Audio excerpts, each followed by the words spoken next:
Bismillah. Alors, je me présente rapidement. Je m'appelle Mounir. Je suis professeur ici en langue arabe et en sciences islamiques.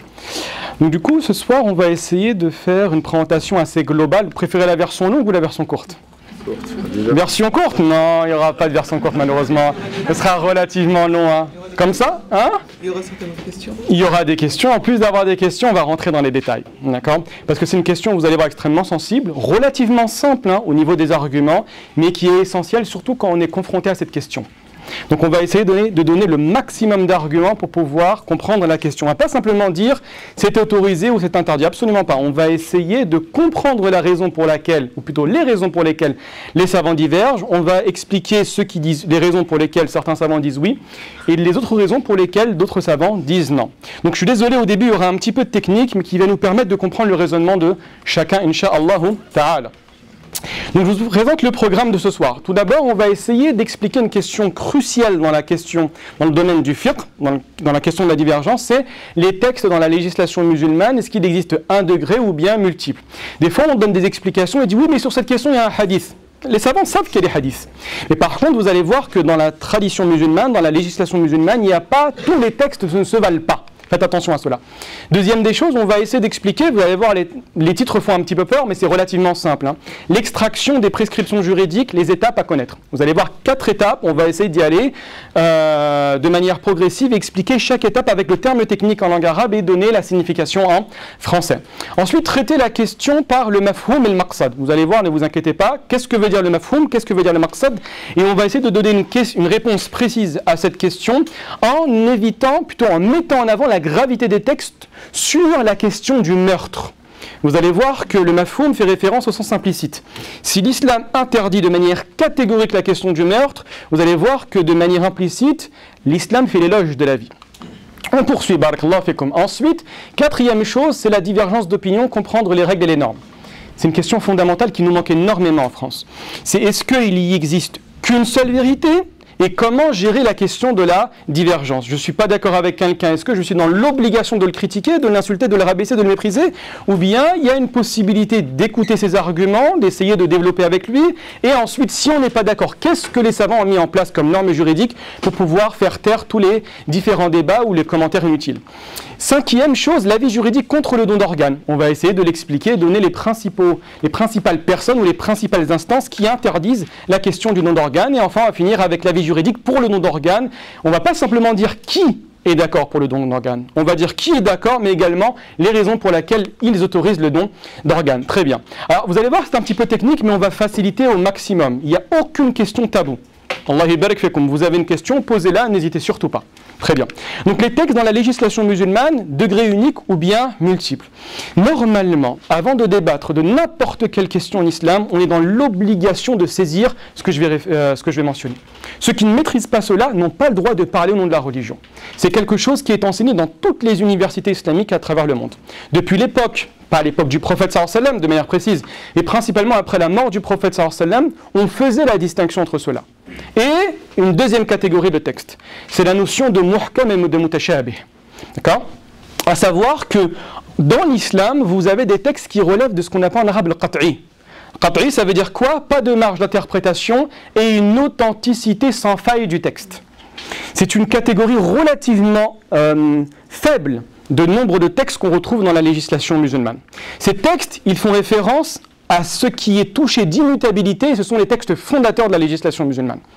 Tout savant va faire la distinction entre ce qui relève du qat'i, du dhanni, du muhkam ou du mutashabi. Vous avez énormément de termes. Des fois on va appeler ça le qat'i, des fois on va appeler ça le muhkam, des fois on va appeler ça le nas, des fois on va appeler ça le sharia, des fois on va appeler al-ma'loum min ad-din bid-darura. Énormément de termes qui renvoient à la même idée. L'idée de dire quoi? Qu'il y a des degrés dans les textes et qu'il y a des textes qui sont beaucoup plus forts que d'autres. Quand je dis pas de marge d'interprétation, c'est-à-dire que le texte refuse toute interprétation. Vous pouvez le comprendre simplement d'une manière. Quand Dieu dit « Qul huwa Allahu ahad », dit c'est lui Dieu l'unique, tu ne comprends qu'une chose. Quand Dieu dit « Muhammadur Rasulullah », Muhammad est le messager de Dieu, tu comprends qu'une chose, que Muhammad alayhi salatu wa salam est le messager de Dieu. Par contre également, vous allez voir que ces textes, en plus d'être extrêmement clairs, ils vont être authentiques de la manière la plus catégorique qui soit. C'est ce qu'on appelle en arabe le tawatur ou le mutawatir. C'est un texte qui est tellement fort que la raison humaine refuse de dire qu'il y a eu une invention, une création de ce texte. D'accord ? Pour information, c'est tous les versets du Coran et une part extrêmement infime des hadiths qu'on appelle les hadiths mutawatir. Texte immuable et fondateur, regardez les exemples, les piliers de l'islam. Aucun savant ne va douter sur l'obligation de la prière, sur l'obligation de la zakat, sur l'obligation du pèlerinage, sur l'obligation par exemple des ablutions. Également la question de l'unicité divine. Vous avez un savant, vous allez le voir, vous dites il y a un Dieu ou deux dieux et il dit il y a divergence. C'est possible ou c'est impossible? Formellement interdit, il n'y en a pas. Pourquoi? Parce que les textes sont extrêmement clairs. D'accord? À votre avis, il y a un verset qui traite de l'unicité de Dieu, il y en a plusieurs. Il y en a énormément, Allah yibarak fikum, d'accord? Également la question de la justice. La place centrale de la justice dans l'islam, on la retrouve partout. Par contre, regardez bien de l'autre côté, vous allez trouver ce qu'on appelle le mutashabih, ou bien le dhanni. C'est un texte qui va avoir une problématique au niveau de l'interprétation, je vais expliquer à quoi fait référence le terme de problématique, ou bien l'authenticité est discutable. Marge d'interprétation large, ouverte, cela fait référence à la possibilité d'interpréter le texte de différentes manières. Quand vous prenez le tafsir, le Coran il fait 600 pages approximativement, c'est vrai ou pas? Il fait que 600 pages. Par contre, quand vous prenez le tafsir, l'explication du Coran, c'est un volume ou des fois c'est des trentaines de volumes? Des fois des trentaines, des fois 50 volumes. Vous prenez initialement le tafsir d'Imam al-Ghazi, Mafatih al-Ghaib, qui fait actuellement approximativement une trentaine de volumes. Dans sa forme initiale, il faisait 100 volumes. Normalement, seulement pour expliquer le Coran. Et vous n'avez pas qu'un tafsir, vous en avez des centaines. D'accord? Pourquoi? Parce que le texte est ouvert à l'interprétation. C'est ce qu'on appelle un texte dhanni. Mais également, l'authenticité est discutable. Ça veut dire quoi, authenticité discutable? Ça veut dire tout simplement que le texte n'est pas mutawatir. Il y a un certain doute. Le texte est peut-être sûr à 80%, 70%, 50%. Des fois, il est valable qu'à 20%. Des fois, il est sûr à 99%. Mais on n'est pas sûr à 100%. Vous savez, quand vous voyez un hadith sahih, est-ce que vous pensez qu'il est sahih, qu'il est sûr à 100% qu'il émane du prophète sallallahu alayhi wa sallam? Pas sûr à 100%. On est peut-être sûr à 80, 85%, 99%. Il y a une certaine gradation dans cela. D'accord? Donc quand vous voyez effectivement des textes qui relèvent de la catégorie du dhanni, regardez bien, la compréhension des textes est soumise à des évolutions. Et la deuxième des choses, c'est que les interprétations sont multiples. En d'autres termes, vous avez la présence d'une divergence.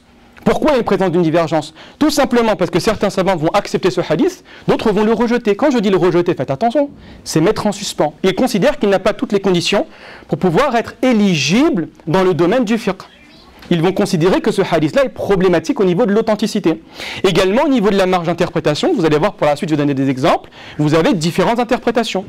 Ce savant va le comprendre de cette manière-là, l'autre savant va le comprendre d'une autre manière. Et quand vous voyez tout ça, à votre avis, l'écrasante majorité des textes en islam, ça rentre dans la catégorie du dhanni ou la catégorie juste avant qu'on appelle le muhkam? À votre avis? Le dhanni, la deuxième catégorie. C'est la raison pour laquelle quand vous étudiez, quand vous faites des cours de fiqh, il y a pratiquement des divergences sur tout. C'est vrai ou pas? Divergence sur la manière de faire la prière, divergence sur ce qui annule les ablutions, ce qui est considéré comme une impureté, comment on considère la zakat obligatoire, etc. Par contre, vous avez des notions sur lesquelles il n'y a aucune divergence. Quels sont ces éléments-là? Les fondamentaux de l'islam. Ça va pour ça? Vous avez compris la différence entre le qat'i et le mutashabih? C'est assez clair? Allah yubarik fikum. Regardez bien, la manière de prier. Est-ce que tous les savants sont d'accord sur la manière de prier dans tous les détails? À votre avis? Dites-moi. Absolument pas. Hein. Mais est-ce qu'ils sont d'accord sur les fondamentaux? Est-ce qu'il y a un savant qui va dire qu'il n'y a pas de prosternation dans la prière? Est-ce qu'un savant va dire dans la prière il n'y a pas de surat al-Fatiha? Est-ce qu'un savant va dire il n'y a pas d'inclinaison dans la prière? Aucun. Par contre, les savants vont diverger. Regardez bien l'impureté du chien. Certains savants considèrent que le chien est impur, d'autres vont dire bah non, le chien n'est pas impur, comme chez l'imam Malik. Certains vont dire que la compensation financière, le fidya dans le jeûne, c'est un sar, c'est une unité de mesure. D'autres vont dire que ce n'est pas un sar, c'est un peu moins que ça. D'accord? Donc vous avez des divergences. Pourquoi? Parce que soit le texte est problématique au niveau de l'authenticité, soit il a une marge d'interprétation relativement ouverte. Et à votre avis, c'est la spécialisation de qui? À votre avis? Dites-moi. Qui a la possibilité de dire, moi personnellement, je prends ce verset, mais je pense que ça veut dire ça? À votre avis? Hein? C'est les savants. Allah yubarik fikum, bien évidemment, c'est les savants. Et les personnes qui n'ont pas la capacité n'ont pas le droit, barakallahu fikum, de prendre les hadiths, de prendre les versets et de dire, je pense que ça veut dire ça. Absolument pas. Parce qu'il faut connaître le débat derrière la signification des textes. Vous êtes avec moi sur ce point-là? Ça, c'est clair? Allah yubarik fikum. On continue. Maintenant, extraction des prescriptions juridiques. Vous avez compris c'est quoi l'extraction? ce qu'on appelle en arabe l'istikhraj. D'accord? On appelle ça également, il y a plusieurs termes, on peut appeler également l'istiqra, bon c'est la méthode inverse, d'accord? Ou l'istinbat. C'est le fait à partir d'un verset d'extraire une prescription. Dans le Coran, Dieu dit wa aqimus salat et accomplissez la prière. Qu'est-ce qu'on déduit de ce verset-là? L'obligation de la prière. Dans le Coran, Dieu dit « Oh vous qui portez la foi, nous vous avons prescrit le jeûne comme nous l'avons prescrit aux nations qui vous ont précédé, ainsi allez-vous atteindre la piété. » Qu'est-ce qu'on comprend de ce verset-là? Qu'est-ce qu'on extrait? Dites-moi. L'obligation du jeûne. Exactement. Des fois c'est extrêmement clair, le verset que je viens de dire c'est extrêmement clair. Des fois c'est un peu plus délicat, un peu plus subtil, plus nuancé. D'accord? Allah yabarak fikum. Vous allez voir que l'extraction des prescriptions juridiques, il n'y a pas une manière, hein. Il y en a principalement 4. Si vous vous limitez à une manière, il n'y a que 25% du texte qui sera compris. Si vous limitez à 2 manières, il y aura 50%. Et plus vous avancez, plus vous comprenez le texte. C'est ce qui explique un petit peu la multiplicité des tafsirs et la longueur des fois des explications. Regardez bien. La première des choses, c'est ce qu'on appelle le mantouk. Le mantouk, c'est la littéralité. C'est même de la racine arabe nataqa yantiqu pour dire parler. Et le mantouk, c'est ce que tu comprends directement quand tu lis quelque chose. Regardez bien. C'est le sens compris dans la littéralité du propos. Tu n'as pas besoin d'un gros cerveau hein, pour pouvoir comprendre ce que je vais dire. Regardez bien. L'interdiction de dire fi à ses parents à partir du verset 23 de la sourate 17. Regardez le verset que Dieu mentionne. Et ton Seigneur a décrété n'adorer que lui et marqué de la bonté envers les pères et mères. Si l'un ou tous deux, ou tous les deux doivent atteindre la vieillesse auprès de toi, alors ne leur dis point fi. Vous avez compris c'est quoi fi? C'est va chercher du pain. C'est ça en fait. Cela est interdit. Seulement le fait de dire est interdit. Comment on l'a compris? On l'a compris à partir du mantouk. Le mantouk, c'est en fait, tu répètes le verset avec tes propres mots.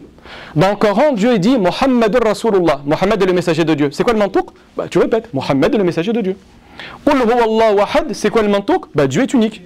Tu répètes. Mais vous êtes d'accord avec moi que si vous vous limitez à cette étape-là, c'est extrêmement problématique. Parce que tu vas simplement comprendre la partie la plus superficielle du texte. Le savant, c'est quoi le savant? Qu'est-ce qu'il fait? Il rentre dans les profondeurs, il lit entre les lignes. Vous êtes d'accord avec moi ou pas sur ce point-là? Donc il a besoin d'énormément de savoir pour pouvoir rentrer dans les profondeurs. Donc là, on va arriver, si vous comprenez simplement 25% de la littéralité du texte, vous êtes limité à 25% de la compréhension. Imagine, Dani, tu comprends 25%, tu comprends beaucoup ou tu comprends relativement peu? Relativement peu, hein. D'accord? Regardez la deuxième étape, on appelle ça le mafhoum. Quelqu'un sait ça veut dire quoi, fahima yafhamu en langue arabe? C'est comprendre. Donc le mafhoum, littéralement, c'est la chose qui est comprise. On l'utilise constamment aujourd'hui. Je te regarde dans les yeux, je dis, Machallah, t'es beau aujourd'hui. Ça veut dire quoi? Vous avez compris quoi? D'habitude, Khoya, c'était pas comme ça. D'accord? Allah yabarak fik. Et ça, le mafhoum, c'est le sens qui est implicite. Et les savants se sont posé la question, est-ce qu'on a le droit de dégager ou d'extraire une prescription à partir d'un sens qui est implicite? Parce que c'est problématique, vous allez faire dire au texte qu'est-ce que le texte ne dit pas précisément. Et les savants divergent énormément sur cette question-là, principalement entre l'école de la majorité et l'école d'Abu Hanifa, dans l'usul, dans les fondements du droit musulman. Regardez bien, le sens compris non pas dans la littéralité du propos, mais dans une apparition implicite. Regardez le verset qu'on a pris juste avant. L'interdiction de frapper ses parents à partir du verset 23 de la sourate 17. Le même verset. Qu'est-ce que tu en... Si Dieu, dans le Coran, il te dit, tu n'as pas à dire ouf à tes parents, est-ce que ça veut dire que tu as le droit de gifler ton père? Mais il n'y a pas écrit, il n'y a pas écrit. Exactement, donc à plus forte raison, tu n'as pas le droit de les frapper. C'est vrai ou pas? C'est logique ou pas? Ça, c'est ce qu'on appelle le mafhoum. D'accord? Regardez bien, Allah yabarak fikum. On va comprendre effectivement exactement de la même manière. Alors ne leur dis point fi, donc tu vas te poser, tu vas réfléchir, tu vas poser ton stylo et tu vas dire, bah tiens, si Dieu dans le Coran il me dit que seulement ouf, je n'ai pas le droit de le dire. Donc frapper, j'ai pas le droit. Insulter, j'ai pas le droit. Torturer, j'ai pas le droit. Lever la voix, j'ai pas le droit. Couper un petit morceau, j'ai le droit. Bah Allah yabarak fikum, j'ai pas le droit aussi. D'accord? Comprenez cela. Ensuite, vous pensez que c'est fini ou il manque quelque chose d'autre? Quand vous comprenez le mafhoum, vous avez compris 50% du texte. Il y a encore les 75% et les 100%, approximativement. Hein. Vous avez maintenant ce qu'on appelle, là par contre c'est un petit peu compliqué, hein. Ce qu'on appelle la raison d'être, ce qu'on appelle la illa en langue arabe. Regardez bien, l'extraction de la raison d'être afin de devenir le centre de gravité de la prescription. Qu'est-ce que ça veut dire? C'est super simple, hein. Regardez bien. l'interdiction des boissons enivrantes à partir des méthodes d'extraction de la concordance, qu'on appelle en arabe al-munasaba, et du sondage et de la sélection, ce qu'on appelle en arabe sabr wa taqsim. N'ayez pas peur, hein, ça fait peur, mais en fait c'est simple. Hein. Regardez bien, dans le Coran, soyez précis, hein, dans le Coran, Dieu interdit l'alcool ou il interdit le vin? À votre avis? Le vin, qui dit le vin? Qui dit l'alcool? C'est le vin qui est interdit. Mais le vin, littéralement, c'est le vin. Dieu interdit le khamr. Le khamr, c'est le vin. Le vin, c'est quoi? Donnez-moi une définition du vin. J'ouvre le Larousse, c'est quoi? Exactement, c'est une boisson à partir de raisin qui a fermenté. Très bien. Je me base sur la littéralité, sur le mantouk. Mantouk, c'est quoi? Dieu interdit le vin. Donc si je me limite au mantouk, j'ai le droit de boire du cidre, j'ai le droit de boire du whisky, j'ai le droit de boire de la vodka, j'ai le droit de boire du champagne. C'est vrai ou pas? Mais qu'est-ce que les... Si tu veux retirer, fais-toi plaisir. Hein? Allah ibarak wa madil Lemkain. Fais-toi plaisir, retirer. Hein? Allah ibarak, je plaisante. Hein? Après, ça envie. Ça enivre, effectivement. Et donc les savants, qu'est-ce qu'ils ont fait? Les savants se sont posés et ont commencé à réfléchir. Ils ont dit, mais attendez, la véritable raison, est-ce que c'est le khamr, c'est le vin, ou bien il y a quelque chose à l'intérieur du vin qui va impacter et qui va faire en sorte qu'on va considérer cette présence, ce critère, comme la véritable raison d'interdiction? Et bien les savants ont dit que, en fait, ce n'est pas véritablement le vin qui est interdit. Le vin, c'est un exemple. Et la véritable interdiction, et vous allez voir qu'on a fait avec Al-Munasaba, c'est la concordance. On dit, mais en fait, qu'est-ce qui est concordant avec l'interdiction dans le vin? On réfléchit, on se dit, ben, c'est forcément l'enivrement. Donc qu'est-ce qu'on va faire? On va prendre l'enivrement et on va la considérer comme référence. C'est à partir de l'interdiction du vin qu'on interdit le vin, les boissons enivrantes, mais également les drogues.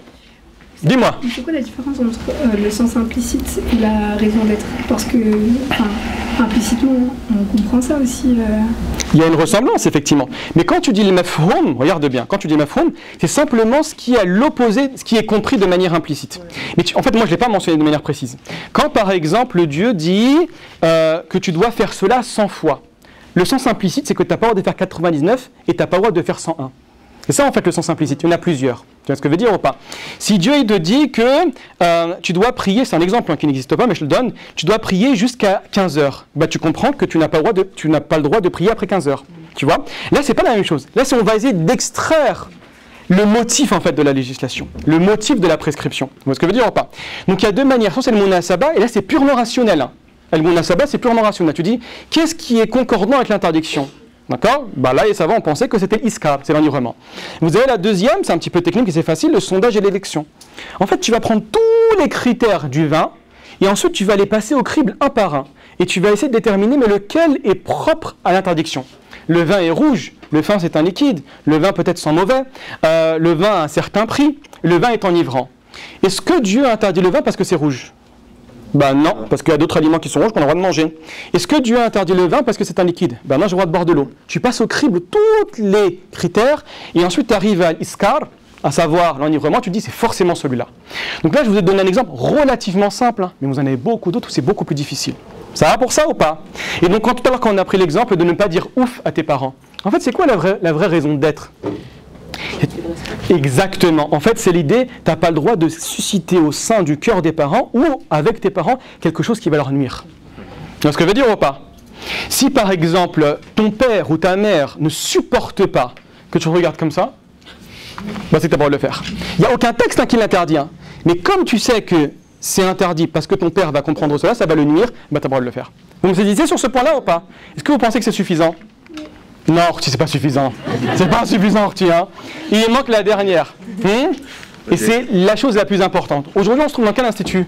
L'institut quoi? Shatibi. Shatibi est le leader dans ce qu'on appelle al-maqasid. La portée téléologique, la finalité du texte. Les raisons pour lesquelles Dieu a interdit, ou Dieu a autorisé, ou Dieu a révélé ce texte-là. Donc c'est déterminer l'objectif et la finalité de la prescription et agir en conséquence. Regardez un exemple. Il peut être dur, hein, c'est l'exemple que je vais dire. Hein. La plupart d'entre vous va le refuser, hein, mais je vous garantis que les savants l'ont mis en évidence. Bismillah. L'autorisation des ablutions sèches, c'est quoi les ablutions sèches? Tayammum, très bien. Pour éviter d'être accusé à tort, lors de pollution nocturne par exemple, de la personne qui a passé la nuit chez son ami. Vous avez compris ou pas? Pollution nocturne, c'est quoi? C'est une éjaculation pendant la nuit, hein, tout simplement. Vous vous réveillez le matin, qu'est-ce que l'homme doit faire? Les grandes ablutions. Le problème, c'est qu'il n'est pas chez lui. Il a dormi chez son ami. Et son ami est marié, son ami a des enfants. Et la nuit dernière, ce mari a quitté 5 minutes la maison. Il se réveille, il voit son ami, il fait ses grandes ablutions. Je dis, mais qu'est-ce qui s'est passé pendant les 5 minutes? Vous avez compris ou pas? Je vous garantis que n'importe quel homme va commencer à avoir des doutes. Il dit, mais qu'est-ce que tu as fait? Il va commencer à s'énerver contre madame. Je dis, pourquoi tu t'énerves? Qu'est-ce que j'ai fait? Où est-ce tais-toi. Vous voyez ce que je veux dire? Il va commencer à s'énerver. Il y a un problématique qui va se créer entre eux deux. D'accord? La législation a autorisé d'utiliser les ablutions sèches. Pourquoi? Pour pouvoir préserver la fraternité. Parce qu'effectivement, s'il fait les grandes ablutions ici, il y aura du doute et il y aura une séparation entre deux personnes. Vous avez saisi ça ou pas? C'est ça la finalité de la législation musulmane. D'accord? Allah barik fikum, c'est clair? Là, ça suffit ou ça suffit pas? Pourquoi est-ce qu'on l'aurait refusé? Hein? Pourquoi est-ce qu'on le refuserait? Je sais pas, je me suis dit ça dépend, peut-être il y a des personnes qui auraient refusé. Parce que là, tu dis regarde bien, la personne doit faire les grandes ablutions. Hein, et il fait que comme ça. Bismillah, il fait les ablutions et hop là. Ça fait bizarre, hein? Alhamdoulilah, c'est que tu es voir d'esprit, machallah. Ça va pour ça ou pas? Dites-moi. J'ai pas compris la différence entre le point 3 et le point 4. En fait, le point 3, on va simplement essayer d'extraire l'illa. L'illa, bon, c'est un petit peu technique, je suis désolé. C'est ce qu'on appelle wasfun zahir mundabit. Bon, c'est un petit peu technique. C'est une description qui est précise, qui est apparente et qu'on arrive à cadrer. L'enivrement, c'est quelque chose de précis que tu arrives à cadrer. On arrive à le définir. C'est vrai ou pas? Ici, on ne regarde pas la illa, le motif de la règle. On regarde la portée, la finalité. C'est-à-dire qu'ici, en fait, qu'est-ce qu'on a voulu mettre en évidence? On a voulu préserver quoi? La paix. La paix entre deux personnes, la fraternité, hein. Ça va pour ça ou pas? Donc c'est au nom d'une certaine finalité, on va autoriser quelque chose. Et ça, c'est extrêmement dur de le faire. Hein. C'est que les spécialistes, pour information, cette matière, dans beaucoup d'instituts, on arrête de l'enseigner. Hein. Parce que si tu commences à... En fait, c'est quoi le maqasid? T'enseignes, on t'apprend à sortir du cadre. Mais avant de sortir du cadre, il faut connaître le cadre, il faut connaître les limites du cadre. Et certains, au niveau de maqasid, va dire, vas-y, on a le droit de faire ça. Au niveau de la maqasid, on a le droit de faire ça, on a le droit de faire ça. Donc en gros, tu vas exploser le cadre. Mais normalement, tu apprends le cadre et ensuite tu apprends où sont les petites brèches où tu as une possibilité de sortir du cadre. Ça va, vous êtes avec moi ou pas sur ce point-là? Oui. Très bien, ça suffit ça ou ça va? Ça suffit, hein? Allez, bismillah. Traiter la question par le mafhoum et le maqsad. Donc on a dit le mafhoum et le maqsad. Regardez bien, on va essayer d'expliquer la question du don d'organe avec le mafhoum. C'est-à-dire si Dieu interdit de manière catégorique dans le Coran le meurtre. Le sens implicite, c'est quoi? Qu'il encourage à préserver la vie. Vous êtes d'accord avec moi ou pas? Également, si on va retrouver énormément de textes où Dieu interdit le meurtre, interdit le meurtre, interdit le meurtre, c'est quoi la finalité derrière tout ça? C'est de préserver la vie. C'est d'être des agents de paix, de transmission de l'idée de la vie humaine. D'accord? Donc regardez bien, on va simplement montrer la gravité des textes concernant le meurtre et l'assassinat, ce qu'on appelle en arabe al-qatl al-amd al-udwan, le fait d'un homicide volontaire tout simplement, pour pouvoir comprendre la gravité de cette question-là et l'importance de la préservation de la vie. La plus grande menace qu'on retrouve dans le Coran, la plus grande menace coranique, regardez bien, dans Surat An-Nisa, quiconque tue intentionnellement un croyant, donc il y a l'idée de tuer, il y a l'idée de manière intentionnelle, ce qu'on appelle en arabe al-amd, et il y a l'idée également de transgression, ce qu'on appelle en arabe al-udwan. D'accord? Un croyant, sa rétribution alors sera l'enfer. Pour y demeurer éternellement. Allah l'a frappé de sa colère, l'a maudit et lui a préparé un énorme châtiment. Il n'y a pas dans le Coran une menace plus forte que celle-là. Et la menace, elle est concernant quoi? Elle est concernant l'assassinat, elle est concernant le meurtre. Donc c'est pour ça, faites attention aux fatwas que vous allez voir trouver sur Internet. Ouais, lui, t'as le droit de le tuer. Il arrête la prière, tue-le, sans aucun problème. Wallah, c'est à foison ce type de fatwa-là. Il a dit ça, tape-lui, frappe-le, tue-le. Égorge-le sans aucun problème, c'est catastrophique. D'accord? Allah barik fikum. On avance. Le prophète alayhi salatu wa salam également a dit évitez les 7 fautes dévastatrices. Vous savez que dans l'islam, il y a une gradation également dans les fautes. Hein. Toutes les fautes ne se valent pas. Hein. Vous avez ce qu'on appelle le sara'ir, vous avez le kaba'ir, vous avez également le mubiqat. Hein. Vous en avez pas mal. Là, le prophète sallallahu alayhi wa sallam parle des 7 fautes dévastatrices. Et quelles sont ces fautes dévastatrices? Ya Rasulallah, lui demanda-t-on. Il dit ce sont tout d'abord le fait d'associer à Dieu un autre que lui, la sorcellerie, le meurtre d'une âme que Dieu a protégée, sauf à bon droit. Faites attention, sauf à bon droit. C'est le savant qui explique. Hein. C'est principalement dans le contexte de la guerre ou dans le contexte de la loi du talion dans un pays qui, effectivement, applique ces règles-là. D'accord? Ou également dans le sens de la légitime défense. Hein. bien évidemment. Le fait de manger l'usure, riba, de manger le bien de l'orphelin, extrêmement grave ça, hein, d'accord, aklumal el yatim, de manger le bien, de fuir au jour du combat et de calomnier les croyantes vertueuses qui ne songent point à mal. Les 7 fautes les plus importantes qui existent dans l'islam. Ça va pour ça ou pas? Il en existe d'autres, hein, bien évidemment. Parmi ces dernières, le fait de tuer un homme que Dieu a protégé. Et vous allez voir, faites attention, ne pensez pas que c'est que le musulman, absolument pas. Regardez un autre texte que vous voyez ici, d'après Abdullah ibn Amr, le prophète a dit, certes la disparition de la vie d'ici-bas est moins grave pour Allah que le fait que l'on tue un homme musulman. Grave, hein? Tu compares tuer ou la disparition de l'ensemble de la terre est moins grave auprès d'Allah que le fait d'attenter à la vie d'un musulman. D'accord? Regardez également ce texte, Allah barik fikum. Quiconque tue un être protégé, ce qu'on appelle al-mu'ahad, ça fait référence à une personne qui vit dans un état musulman qui n'est pas musulmane, mais avec qui on a un contrat. En arabe, l'ahd, c'est un engagement. D'accord? Ne sentira pas l'odeur du paradis, cette dernière peut être sentie d'une distance de 40 ans. En gros, loin dans l'enfer, Allah yahfazna. D'accord? Vous avez même des textes qui vous disent que le prophète alayhi salatu wa salam sera, le jour de la résurrection, son ennemi. Khassin, celui qui va disputer avec lui. Vous voyez ce que je veux dire ou pas? Donc ici, il y en a énormément d'autres textes, hein. Il en existe énormément. Mais simplement en prenant ces textes-là, vous comprenez tout d'abord la gravité du meurtre. Ce n'est pas une chose à prendre à la légère. Vous avez entendu généralement que la première des choses sur laquelle l'être humain sera jugé lors de la résurrection, c'est quoi? C'est la prière, c'est vrai, hein. Mais dans les relations qu'il y a entre toi et Dieu. Et la relation qu'il y a entre des humains, c'est le meurtre. C'est la question du sang, ce qu'on appelle en arabe ad-dima. D'accord? Allah barik fikum. On avance. Comment le prophète sallallahu alayhi wa sallam voyait le meurtre? Vous pensez effectivement, malheureusement en Occident, on a beaucoup tendance à croire que le prophète sallallahu alayhi wa sallam était quelqu'un de sanguinaire, hein, qui aimait le meurtre. L'islam s'est répandu avec l'épée. Wallah il azim, lisez un livre, n'importe quel livre, avec une conviction de rechercher la vérité. Vous allez vous rendre compte que c'est totalement faux. Le prophète sallallahu alayhi wa sallam était constamment, et vous allez voir les histoires que je vais vous raconter, contre l'idée du meurtre, contre l'idée de faire couler le sang. Constamment. Même avec ses pires ennemis, il aurait pu les assassiner. Il aurait pu les tuer l'année 8 de l'Hégire. D'accord, la conquête de la Mecque. Il a dit, qu'est-ce que vous pensez que je vais faire de vous? Il dit, t'es quelqu'un de bien, fils de quelqu'un de bien. Il dit, partez, vous êtes les affranchis. Les gens sont venus voir ce jour-là en disant, Ya Rasulallah, aujourd'hui c'est le jour de la boucherie littéralement. On va les massacrer du premier au dernier. Le prophète sallallahu alayhi wa sallam a répondu, aujourd'hui, c'est le jour de la miséricorde. Al-yawm, yawm al-marhama. Vous voyez ce que je veux dire ou pas? C'est une histoire, je pense, que peu de personnes ont entendue. L'histoire de Muhallim ibn Jathama. Une histoire qui vraiment va vous surprendre, je pense. Que vous n'avez pas peut-être l'habitude d'entendre. C'est une histoire qui a été rapportée par de nombreux savants. Certains, effectivement, ont critiqué la narration de ce hadith-là, et d'autres l'ont accepté. Mais dans le domaine de l'histoire, on est beaucoup plus tolérant dans la critique du hadith que dans le domaine du fiqh. Très bien. Et encore moins dans le domaine de l'aqida. Qu'est-ce qui s'est passé? Muhallim ibn Jathama est à nouveau une personne qui va embrasser l'islam. Juste après avoir embrassé l'islam, il va tuer quelqu'un. Le prophète alayhi salatu wa sallam va venir en tant qu'intermédiaire. Il va essayer de calmer les débuts de guerre entre deux grandes tribus. Je ne rentre pas dans les détails, Allah barik fikum. Ensuite, le prophète sallallahu alayhi wa sallam voit que les deux camps ont du mal à trouver un compromis. D'accord? Muhallim ibn Jathama est sur le côté. Il pleure énormément. Les textes vous disent que c'est un homme d'une assez grande taille, en train constamment de pleurer sur ce qu'il a fait. D'accord? On ne trouvait pas de compromis. Je vous raconte que la fin du hadith. À un moment, Muhallim traverse tout l'espace. Il arrive en face du prophète, alayhi salatu wa sallam. Imaginez, vous connaissez la douceur du prophète, sallam, la miséricorde du prophète, sallam. Il s'assoit devant le prophète, sallam. Imaginez la scène juste ici, en train de pleurer.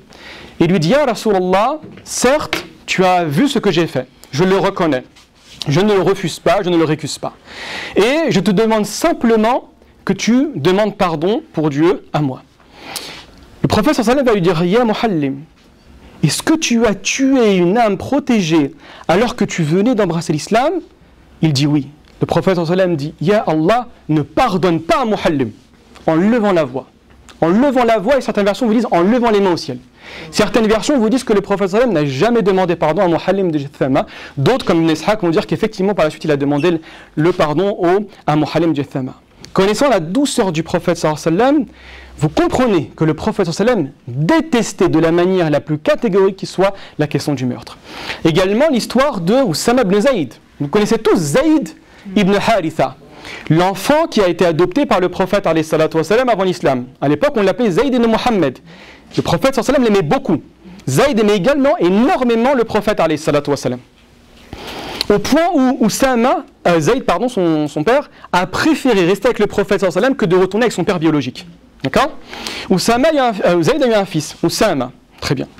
Oussama, lors d'une expédition militaire, était aux côtés d'un Ansari, une personne de Médine.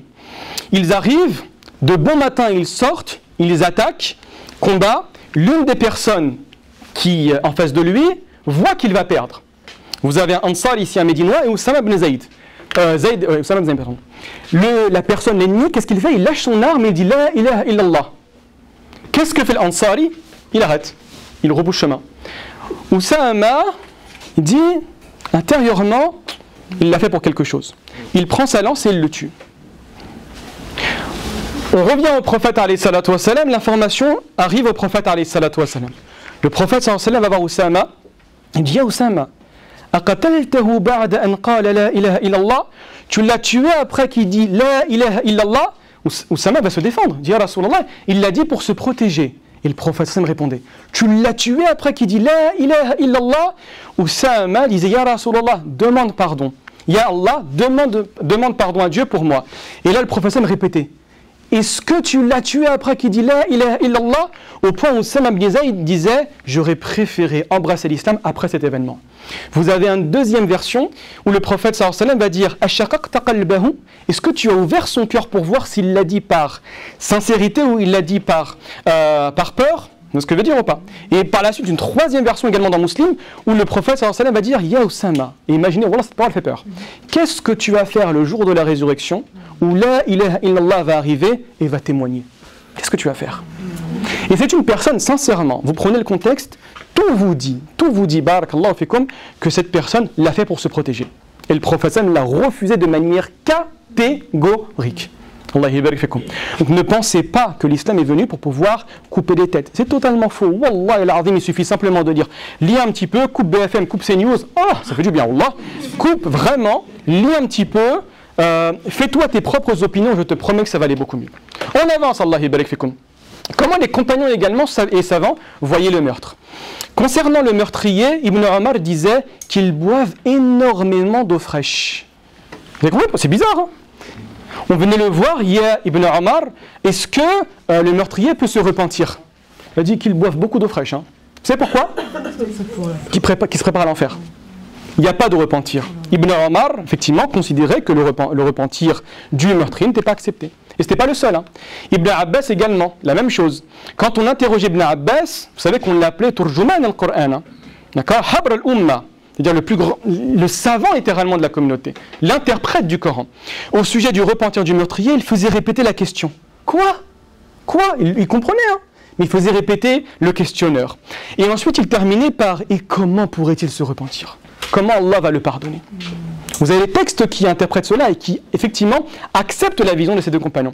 Également, l'imam Malik, barakallahu fikum, regardez, l'imam Malik refusait l'imam. L'imam, vous avez compris, c'est quoi? C'est le fait de diriger la prière. Hein. Refuser l'imam du meurtrier, même qu'après ce dernier se soit repenti. On ne l'accepte pas de manière catégorique. D'accord? Donc ici, qu'est-ce qu'on comprend après tout cela? Et franchement, j'ai pris un condensé. Hein. Vous avez énormément d'autres textes qui vont dans ce sens. D'accord? Donc qu'est-ce qu'on comprend? Barakallahu fikum, on comprend simplement, à partir de tout cela, qu'il y a une volonté de préserver la vie dans tous ses aspects dans l'islam. Ne serait-ce la plus petite vie en islam, on la préserve. Ça va pour ça ou pas? Très bien. Avant d'avancer et de s'intéresser à la question de la possibilité ou l'impossibilité de donner des organes, on va s'intéresser tout simplement à comment gérer la question de la divergence. Ça, c'est des choses à apprendre par cœur et à appliquer constamment dans sa vie. Si vous n'appliquez pas cela, vous êtes un idéologue. Et l'idéologue ne réfléchit pas, il juge simplement. Très bien. Existe-t-il un hadith qui traite la question de la divergence? Bien évidemment, et même plusieurs. Les principaux d'entre eux sont la prière de la Ars chez les Banu Qurayza. Je vous la fais très rapidement, parce que je pense que sinon ça va être très très long. Très rapidement. Allah yabarik fikum. Qu'est-ce que le prophète alayhi salatu wassalam dit? Très bien. Vous avez un incident, l'année 5 de l'Hégire. Le prophète alayhi salatu wassalam va être encerclé par les coalisés, d'accord, l'Ahzab, principalement Quraysh et Ratafan. il y a un contingent d'environ 10 000 personnes qui vont encercler, pour faire court, qui vont essayer d'attaquer la ville de Médine. Le prophète sallallahu alayhi wa sallam, sous l'impulsion de Salman el-Farisi, va avoir une idée, à savoir de creuser les tranchées. Ça va pour ça ou pas? Vous avez au nord de Médine des tranchées, sur le côté ce qu'on appelle une harra, une terre avec des pierres volcaniques où il est impossible d'accéder à pied avec des animaux, et derrière vous avez énormément de palmiers. Le prophète sallallahu alayhi wa sallam va dépêcher des contingents vers le sud de Médine, et principalement les Banu Qurayza, qui est une tribu juive de Médine, pour pouvoir les protéger. Très bien. Le prophète sallallahu alayhi wa sallam va tenir la garde en face, ils vont patienter pendant un mois. Le problème c'est quoi? C'est que les Banu Qurayza vont trahir le pacte avec le prophète sallallahu alayhi wa sallam et ils vont laisser entrer l'ennemi à l'intérieur de Médine. Ça va pour ça ou pas? Je ne rentre pas dans les détails, le prophète sallallahu alayhi wa sallam envoie des personnes pour pouvoir repousser les agresseurs, etc. Un mois après, Dieu envoie le vent, il envoie un énorme froid, les musulmans sortent victorieux de cette bataille. Par la suite, le prophète sallallahu alayhi wa sallam voulait rentrer, les compagnons voulaient rentrer. Vous aviez Jibril, qui était sous forme humaine, sous l'apparence d'un homme qui s'appelle Dihyatul Kalbi. Et Jibril a dit, la guerre n'est pas finie tant que nous n'avons pas réglé le problème des Banu Qurayza. Le prophète sallallahu alayhi wa sallam va transmettre ce hadith aux compagnons. Il va dire, apprenez bien ce hadith-là, que personne ne prie la prière de l'Asr qu'une fois arrivé chez les Banu Qurayza. Tout le monde a compris le hadith ou pas? C'est clair ou pas? En évidence, c'est clair. Le prophète sallallahu alayhi wa sallam part, les compagnons sont derrière. Ils avancent, l'heure de la prière, l'heure de l'Asr, rentre. On sait que c'était en hiver. D'accord? Donc le jour était relativement court. Le problème, c'est que le prophète n'est plus là. La référence ultime n'est plus là. Les compagnons divergent. Qu'est-ce qu'on va faire? Est-ce que le prophète sallallahu alayhi wa sallam a dit qu'on ne prie pas la prière de l'Asr véritablement qu'une fois arrivé chez les Banu Qurayza, ou le prophète sallallahu alayhi wa sallam a dit faites en sorte de prier la prière de l'Asr qu'une fois arrivé chez les Banu Qurayza, dans le sens marchez vite, mais quand la prière arrive, vous vous arrêtez et vous priez. Les savants, les compagnons ont divergé. Un groupe a prié, un deuxième groupe n'a pas prié. Ça va pour ça ou pas? Ils arrivent chez les Banu Qurayza, ils interrogent le prophète sallallahu alayhi wa sallam. Le prophète, qu'est-ce qu'il fait? Il accepte les deux versions. Il accepte les deux parties. C'est le hadith fondateur qui légitime la divergence. Le prophète aurait pu critiquer un des deux groupes en disant mais je vous ai dit, ne priez pas que chez les Banu Qurayza. D'accord? Le prophète a accepté les deux.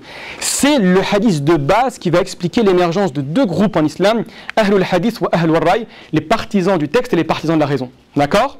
Deuxième hadith, faites attention, c'est un hadith qui est daïf. La divergence de ma communauté est une miséricorde. Mais faites très attention, c'est une règle en usul, c'est que le hadith qui est daïf, le hadith qui est faible, n'est pas forcément un hadith à rejeter. Parce qu'il y a pratiquement un ijma', un consensus sur l'application de ce hadith-là. On l'accepte, même si on le considère comme faible. D'accord? Regardez bien également. Est-ce qu'il y a une norme juridique qui traite la question de la divergence? Ça va? Je vais pas trop vite? Ça va? Ça c'est clair? Allah barik fikum. Apprenez ça par cœur. La inkara fi masail al-khilaf. Point de réprimande sur les questions sujettes à la divergence. Barakallahu fikum. Que ce soit dans le domaine de la aqida, que ce soit dans le domaine du fiqh, dans n'importe quel domaine religieux, si c'est un sujet où la divergence est permise, tu n'as pas le droit de venir me voir, et je dis bien tu n'as pas le droit de venir me voir et de m'imposer ton avis. Et tous les savants agissent comme ça. Et depuis l'époque du prophète sallallahu alayhi wa sallam, avec l'histoire que je vous ai racontée, jusqu'à aujourd'hui. Ceux qui imposent leur avis, quand c'est une question qui est soumise à la divergence, sont des personnes qui sont fanatisées, Allah barik fikum, ou c'est des personnes très ignorantes qui ne connaissent pas la possibilité de débattre. D'accord? Et je vais vous donner des exemples. Regardez bien. Quelques exemples. Dois-je réciter à voix haute la basmala dans la prière? Regarde bien, c'est une question qui est sujette à la divergence entre la majorité et l'école shafi'ite. Je prie derrière un imam qui prend le madhab de l'imam shafi'i, ça fait bizarre si en France, Allahu Akbar, Bismillahirrahmanirrahim, ça fait bizarre ou pas? On n'a pas l'habitude en France d'entendre ça. Mais s'il le fait parce qu'il est convaincu ou parce qu'il suit l'imam shafi'i, je me tais. Je fais quoi? Je me tais et en aucun cas je vais dire ce que tu fais c'est une bid'a mon ami. C'est une bid'a de rien du tout. C'est une bid'a de rien du tout. D'accord? Également, regardez bien. Quel élément supprime l'impureté matérielle? Vous avez une divergence. Question sujette à la divergence entre les savants de la majorité et l'école hanafite. La majorité considère pratiquement que c'est que l'eau. Abu Hanifa considère que c'est tout l'élément, effectivement, qui va supprimer l'impureté. Donc ici, imaginez que j'utilise simplement une lingette. Une personne va dire, non, cette affaire-là, c'est qu'avec de l'eau. Je dis, non, c'est pas que de l'eau, mon ami. Il y a une divergence. Et donc, tant que tu suis un imam qui est respecté, tu as le droit de le suivre sans aucun problème. D'accord? Allah barik fikum. On avance. Manger involontairement pendant le ramadan annule-t-il le jeûne? Non. Vous êtes sûr ou pas? Sauf comme Maliki. Exactement. Il y a une divergence. Pour l'imam Malik, manger pendant le mois de Ramadan, involontairement, annule votre jeûne. Vous n'avez pas de faute, mais vous devez rattraper le jeûne. Tu le rattrapes ton jeûne. Il n'y a pas de faute, mais tu rattrapes ton jeûne. Aujourd'hui, je vais vous dire, un malikite me dit, astaghfirullah, rattrape le jour. Je dis non, mon ami.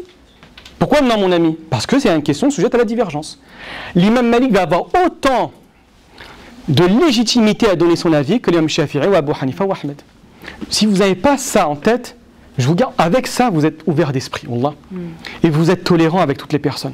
Parce que plus tu avances, on a une expression en arabe qui dit Kullama kathura al-ilm qalla al-inkar. À chaque fois que le savoir augmente, la réprimande diminue.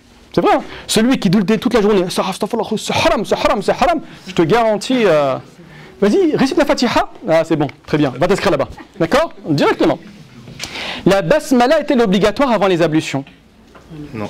Bah, l'imam Ahmed, effectivement, considère que oui. D'accord? Donc, comment on fait pour gérer ces problématiques? Surtout en France. Vous avez des personnes qui viennent d'Europe, d'Europe de l'Est. Vous avez des personnes qui viennent d'Afrique. Vous avez des personnes qui viennent d'Asie. Chacun sa manière de prier. Tu es à la mosquée, tu réprimandes les gens? Laisse-les faire, barakallahu fikum, comme ils ont appris. Les seules choses que tu vas devoir réprimander, c'est quand il n'y a pas de débat sur la question. Une personne qui dit effectivement la qibla c'est là, non, non, moi je prie comme ça, qu'est-ce qu'il y a? Allahu Akbar. Tu as le droit de le réprimander ici. Mais comment? Violemment ou avec sagesse? Avec sagesse. Ça va pour ça ou pas? Très bien, on avance. L'avis juridique contre le don d'organes. Donc là je vais simplement, on est bientôt arrivé à la fin. L'avis juridique contre le don d'organes. Je vais vous expliquer pourquoi certains savants expliquent que le don d'organes est interdit. Et pour information, hein, c'est l'avis ultra minoritaire actuellement. L'écrasante majorité des savants actuellement, des savants contemporains, parce que c'est une nouvelle question, est favorable au don d'organes, hein, pour information. Hein. Et je vais vous présenter toutes les instances qui autorisent le don d'organes. Dis-moi. Pourquoi c'est celle-là dont on entend le plus parler? YouTube. Voilà la réponse. YouTube, tous les réseaux sociaux. Hein. Moi, je suis un peu âgée pour les réseaux sociaux, donc par contre, quand je lis, c'est celui-là que je vois le plus. C'est rare, franchement, c'est rare. Actuellement, sincèrement. Après, ça dépend, Internet. Oui. Des fois, effectivement, tu vas retrouver des sites qui vont référencer des fatwas. Le monde, c'est haram. Respirer, c'est haram. Tu vois ce que je veux dire ou pas? Donc, en fait, c'est pour ça que j'ai fait tout ça. Pour expliquer les raisons pour lesquelles il y a des divergences. Très bien.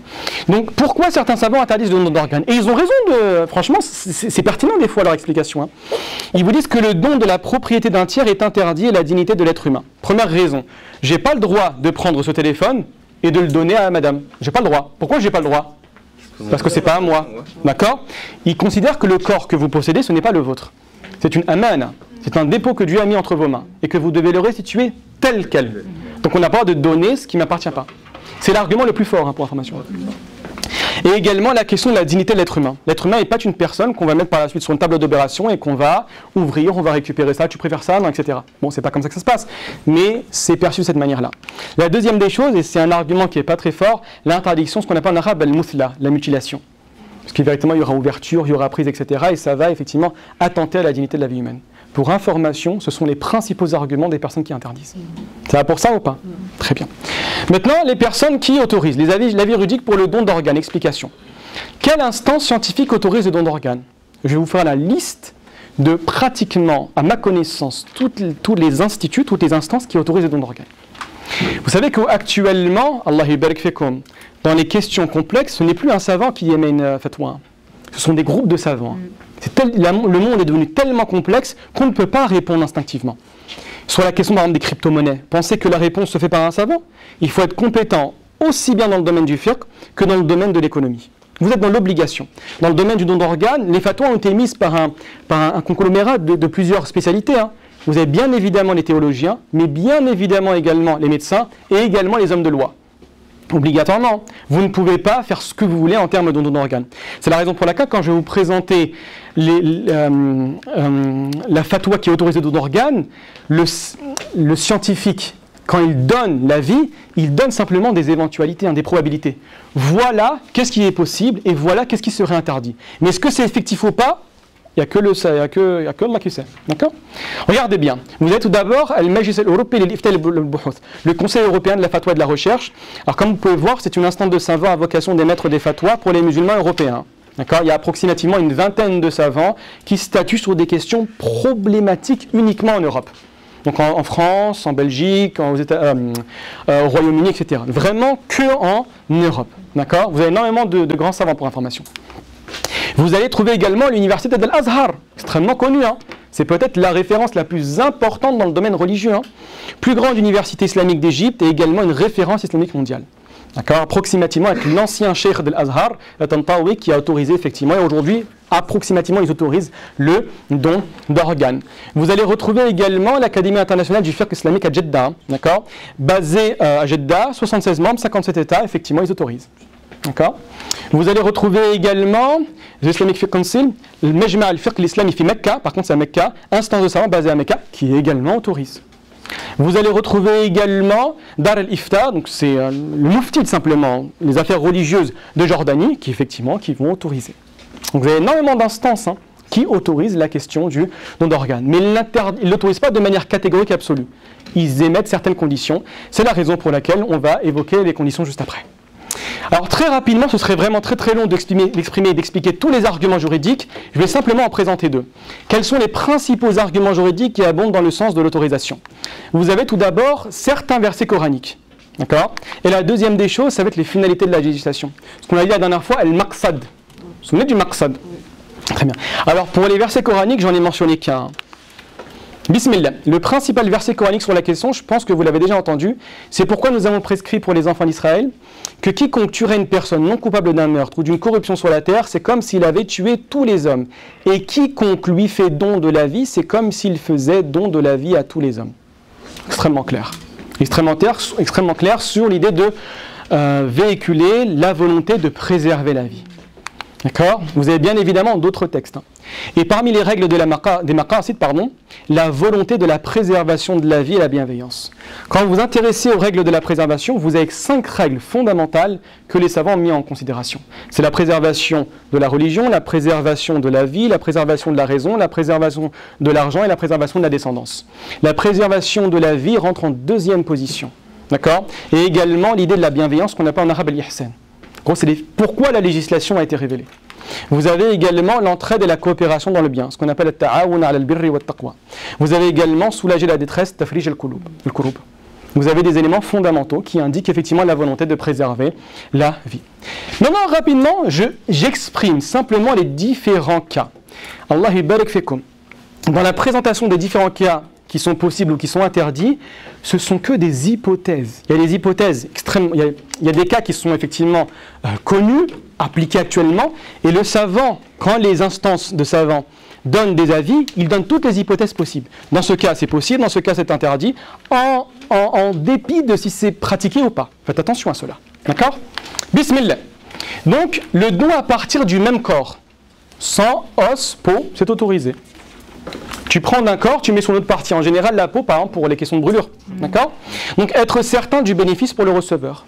Et généralement, c'est le corps médical qui dit cela. D'accord? Donc là, c'est autorisé sans aucun problème. Ça va pour ce cas de figure? C'est assez simple? Dis-moi. On parle d'une personne qui est décédée, là? Non, qui est vivante. On prend une partie de son corps pour la mettre à une autre partie. D'accord? Faites attention. Vous allez voir que tout à l'heure, je vais donner des cas. Il n'y a peut-être aucune réalité scientifique. Mais peut-être dans l'avenir. Les instances de savants ne vont pas s'amuser à chaque fois et débattre sur un cas, donner une réponse. Ils donnent tous les avis possibles, toutes les probabilités, et ensuite ils donnent les possibilités ou les interdictions. Deuxième possibilité, vers un corps étranger. Donc là, les cas de figure. Donc on prend un corps étranger vers un autre corps. Organe essentiel à la vie, on regarde également la faculté de se régénérer, et organe dont l'absence va nuire au bon fonctionnement du corps. Principalement ici, c'est la question des cornets et la question des reins. D'accord? Donc on prend de quelqu'un de vivant pour donner à une autre personne. Regardez bien, dites-moi. Excusez-moi, il faut avoir les 3 critères. Non, là c'est différents cas de figure. D'accord? Donc là, un organe qui est essentiel à la vie, un organe ou un élément, et qui va avoir la faculté de se régénérer, ben là c'est autorisé. Pourquoi c'est autorisé? Il y a quasi absence de divergence sur la question. C'est principalement le cas du sang. Tous les savants, alhamdoulilah, rabbil alamin, à ma connaissance, autorisent le don du sang. Ça se régénère. Également une partie du foie. Vous savez que le foie a une faculté extraordinaire de se régénérer. D'accord? Ça va pour ça ou pas? Donc là, alhamdoulilah, c'est facile. On avance. Donner un organe essentiel à la vie, alors que vous êtes encore vivant, bah, c'est forcément interdit. Hein. Je donne mon cœur. Allez hop là, salam alaikum. Bah, vous n'avez pas le droit. Hein. D'accord? Le cas du cœur, par exemple. Ça, bien évidemment, tu n'as pas le droit d'attenter à ta vie pour préserver la vie d'une autre personne. D'accord? Tu n'as pas le droit. C'est logique. Hein? Très bien. Ensuite, don d'un organe qui va nuire au bon fonctionnement du corps sans retirer la vie. Le don des 2 cornets, par exemple, et du rein. D'accord? Là, c'est interdit, mais avec certaines divergences. C'est vraiment au cas par cas. On vous dit, regardez bien, c'est le corps médical, débat sur la question s'il y a une altération partielle du fonctionnement. D'accord? Si le médecin vous garantit, alhamdoulilah, vous êtes en très très bonne santé, et effectivement, en donnant le rein à votre fils ou à votre enfant ou à votre fille, etc., ou à votre proche, vous allez lui garantir la vie, et vous, Inch'Allah, tout va aller convenablement dans votre vie, là, certains vont autoriser. D'accord? Ça va pour ça ou pas? C'est clair? Allah yubarik fikum. Le don à partir d'un défunt. Alors faites attention, il y a un grand débat également chez les musulmans sur la question de la mort. Comment on définit la mort? Aujourd'hui, il y a quasi unanimité sur le fait de considérer la mort comme la mort cérébrale. D'accord? Maintenant, on met en considération la mort clinique et la mort cérébrale. La mort clinique, c'est l'arrêt du cœur. D'accord? Et la mort cérébrale, c'est l'arrêt du fonctionnement du cerveau de manière générale. D'accord? Donc on considère actuellement que la mort cérébrale est la véritable définition de la mort islamiquement. Ça va pour ça ou pas? Mort cérébrale, effectivement. Autorisé, sauf exception. Il y aura des exceptions qu'on va mentionner. D'accord? Donc là, c'est le cas le plus courant. C'est le cas le plus courant. D'accord? Ouais? Tu peux répéter, s'il te plaît, la mort cérébrale est considérée comme... En fait, le débat au sein des instances de savants, c'est comment définir la mort. Pour ça, certains, en fait, ont refusé la question du don d'organes en fonction de cette question-là. Comme il y a une absence de définition précise sur la mort, c'est quoi véritablement la mort? Ils se sont dit c'est mieux qu'on l'évite. D'accord? Et donc aujourd'hui on est quasiment sûr que la véritable mort c'est la mort cérébrale. Ça va pour ça ou pas? La mort clinique ne suffit pas. Quand la personne est décédée, regardez à partir d'un défunt, là c'est autre chose. D'accord? Ça va pour ça? Vous êtes avec moi sur ce point-là? Allah yubarik fikum. Donc autorisé sauf exception, avec l'autorisation du défunt ou de ses héritiers. Bien évidemment, c'est fondamental ici. D'accord? Si le défunt refuse, vous n'avez pas le droit de prendre. Si l'ensemble des héritiers refusent, vous n'avez pas le droit de prendre. Ça va pour ça? Je ne parle pas du droit français, je parle islamiquement. Tu n'as pas le droit. D'accord? Le don est interdit en cas de refus du défunt. Vous n'avez pas le droit de prendre quelque chose qui lui appartient. Ça va pour ça? On avance? Très bien. La greffe testiculaire et le don d'ovocytes. Alors pour information, le don d'ovocytes, ça existe. La greffe testiculaire, c'est relativement dans la fiction pour l'instant. À ma connaissance, pour l'instant. D'accord? Mais qu'est-ce que font les instances de savants? Ils donnent tous les cas possibles. D'accord? C'est pas parce que j'ai écrit que ça existe. D'accord? C'est par précaution. Ils vous disent voilà les possibilités, voilà les interdictions. C'est formellement interdit. Formellement interdit. Pourquoi? Continuité de la sécrétion des spécificités génétiques du défunt. Ce ne sera plus tes enfants, littéralement. Ce sera les enfants de quelqu'un d'autre. D'accord? Donc en islam, on donne une énorme importance à la préservation de la descendance, de la filiation. On ne se marie pas avec qui on veut en islam. On respecte un certain cadre, un certain code. D'accord? Allah yubarik fikum. Greffer des organes d'animaux, c'est autorisé. Cette greffe doit obtenir l'aval des spécialistes du corps médical. Dis-moi. En France, ils ont commencé à faire des très. J'ai vu effectivement, greffe testiculaire. Ouais. Adultérus? C'est pas l'affaire. Ça, j'ai pas les compétences pour vous dire. Allah alam. Je ne saurais pas, franchement je ne saurais pas, d'accord? Mais normalement ce que les savants ont mentionné vraiment c'est le don d'ovocytes, greffe testiculaire. Est-ce que l'utérus tu peux? J'ai pas les capacités pour pouvoir répondre.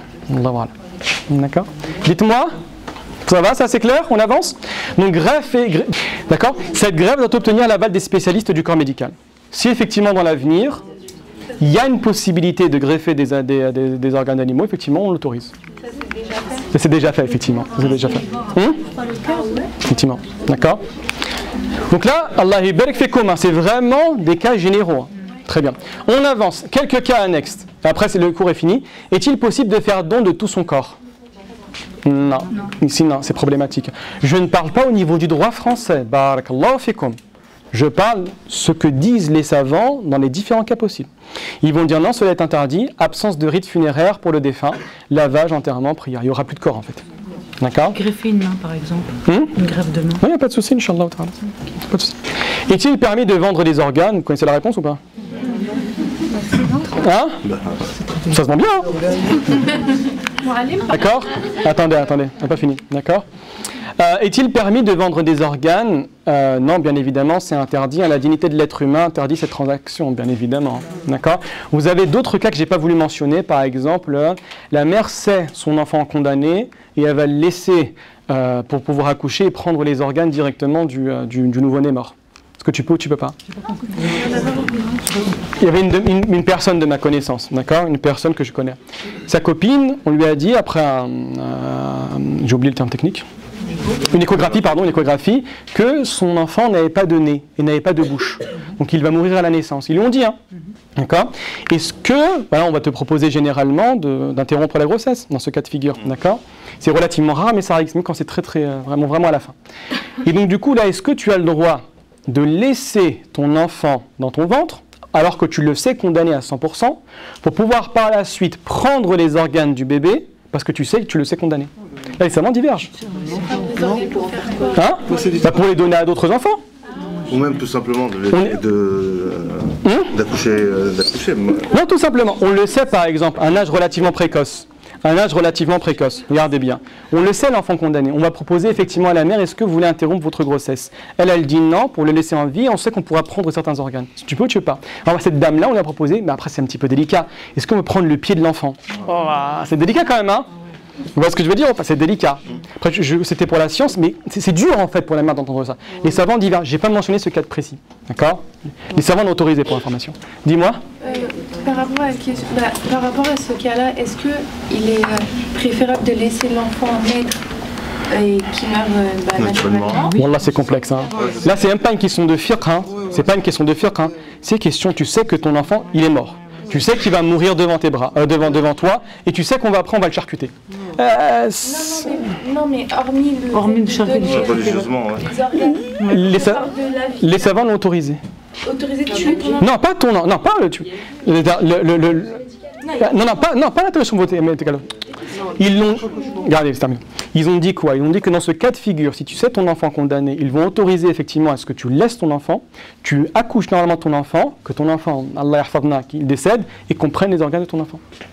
C'est ce que je veux dire ou pas? C'est ce cas-là dont je vous parle. Hein. Vous m'avez saisi ou pas compris? Très bien. Je parlais pas des organes. Tu parles de l'interruption volontaire de grossesse? Ah non, ça c'est au cas médical, excusez-moi. D'accord.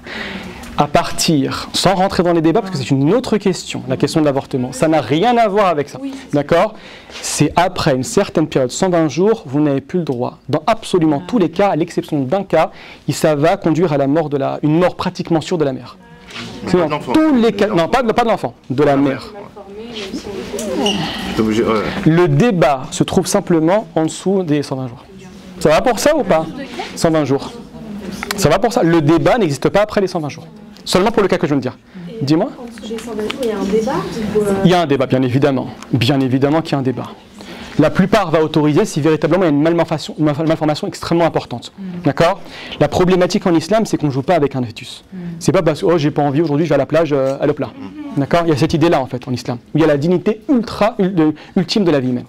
D'accord? Dis-moi. Il est interdit de vendre les organes, c'est catégorique.